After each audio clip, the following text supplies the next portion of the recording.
Oh. Oh, bonjour toi. Oui toi. Toi qui tournes au ralenti depuis que tu as repris le rythme scolaire, ce nouveau numéro est fait pour toi. Aujourd'hui dans ce numéro consacré aux sorties du mois de septembre que dois-tu absolument voir dans les salles, Comancheria.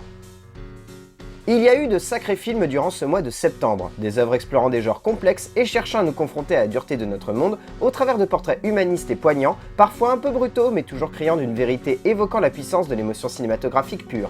Mais un cinéaste a réussi à cristalliser cela au cœur d'une œuvre de genre fascinante, un western moderne sur fond de films de braquage, de vengeance et de familles cherchant à briser le fardeau d'un passé lourd, pauvre et terriblement terne.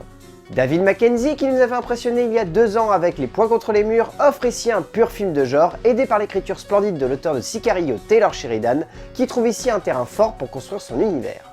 Là où l'on pouvait reprocher à Sicario de manquer d'émotion, Sheridan comble ici ce manque en parvenant à composer une galerie de personnages émotionnellement complexes, d'un réalisme saisissant et d'une puissance dramatique absolument divine lorsqu'elle est mise en parallèle avec notre condition humaine. De son côté, Mackenzie impose son long métrage par une mise en scène suave et envoûtante, jouant sur les plans et leur durée, pour offrir un film utilisant avec brio la puissance de la longueur et la mouvance de ses héros au cœur de ce théâtre glauque et poussiéreux qu'est ce Texas sur la violence et le sang coagulé. C'est beau, c'est puissant, c'est envoûtant et c'est graphiquement totalement abouti, et l'on comprend pourquoi Cannes et Deauville sont tombés sous le charme de cette œuvre qui transcende son genre pour imposer un style moderne et sublime.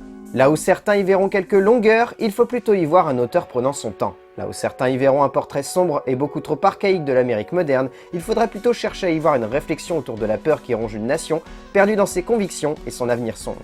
La puissance de cette œuvre réside avant tout dans son regard sur un groupe d'hommes ne comprenant pas ce qu'ils cherchent et ce qu'ils veulent de ce monde, et qui vont devoir affronter sa folie la plus profonde et la plus dévorante, afin de pouvoir avancer et saisir le sens de leur vie, au cœur d'un film évocateur dans sa forme et son fond.